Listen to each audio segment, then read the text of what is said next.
I'm not saying that the school should be here to save the village. It's the opposite way around. Everybody says it takes a village to raise a child, but I think it's the opposite. It sometimes takes a child to raise a village. And certainly the people of River John want their youth, they want their young people, they want them to live where they learn and learn where they live. And we have, you know, a beautiful school. It's a good school. There's no reason that it shouldn't stay in the heart of the village, except for maybe a few money details, which have, of course, you know, that's a whole other kettle of fish of how it got this way. They're not considering that what you spend for education is a huge investment. They're looking at it as an expense, and that's totally wrong. Oh, I think it's very important that we have a school in the community for the growth. If we want to keep young families here, keep the community going, the school is very important. The SOS River John support our school committee. It's a committee of 17 parents, community members, and teachers. And we're trying to keep our school open. We have a wonderful facility here with woodworking equipment and metalworking equipment, and it could be used more than just for the students. It could be used for the whole community for evening classes, and the whole hub idea is such a wonderful idea that I certainly hope it succeeds. So when the parameters came out, we thought, okay, we're just going to look at what we think a hub is. And we took the word hub, H-U-B, and we used it as an acronym. That's kind of how my brain works to help organize things, and everybody thought that's a great idea. So H-U-B, what does that mean? Health and wellness component to our hub, a unity component to our hub, and B for building a brighter future for our students. So we've taken each of those areas, health and wellness, unity, and building a brighter future, and developed around each of those components things we can do in the school to utilize the space and to bring our community together. So the health and wellness component includes everything like, you know, foot clinics, diabetes clinics, workshops on, you know, I guess stress management, those kind of things.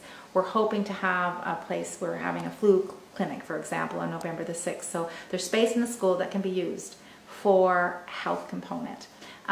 That's a really important thing. We have a lot of seniors in our village, and to go to Pictou or to Chatham-Auguste sometimes in the winter, that's not doable for them. So to have maybe a traveling person come through and have space allocated in the school for basic services, that's one thing that's already starting to happen. The unity component, what we decided is that we would really organize what we already have happening in the school. So River John continuing education classes. So we just kind of tried a few things out this fall, and we had 20 people in one writing class, and we generated an income of $14.40, I think it was. So if you just do the math on that, if we had like a rug hooking class workshop on a Saturday or a yoga class on a Saturday morning and generated income from that, we'd be able to say to the board, we're using our space, we're getting a little bit of rental money, we're making money for you, if that's indeed what we're supposed to be doing according to the parameters and the school board's interpretation of those parameters. But also in that idea, you know, we can partner with many different educational institutes in the province. So for example, we've had meetings with Nova Scotia Community College in Stellarton. Sometimes they need extra space, and they can't always get people from here and Wallace and that. So strategically, we're in a good place. We're the gateway to Pictou County. So there's a lot of ideas under the unity component. Flea markets on Sunday mornings, for example, or Sunday afternoon. We're very conscious of church. Church is big in our village, and so you know, wanting to do things that bring the community together in the school as a hub. But it's the B, the building a brighter future component. That's the really kind of like our big idea and our bright idea, and what we want to develop in the space that is now our library. We want it to still be our library, but it's going to be the kind of, well, it's going to be the library of the future. It's going to be a dream library of the future.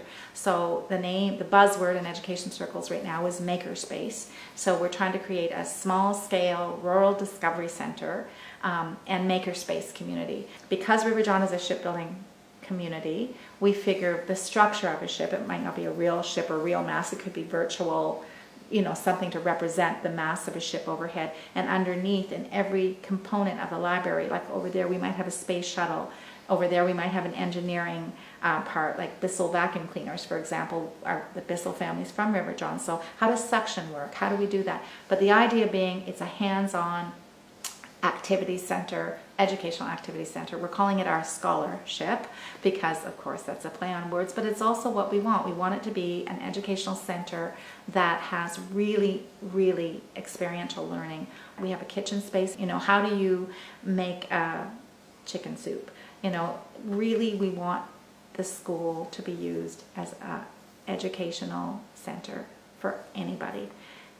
So that's our hub model.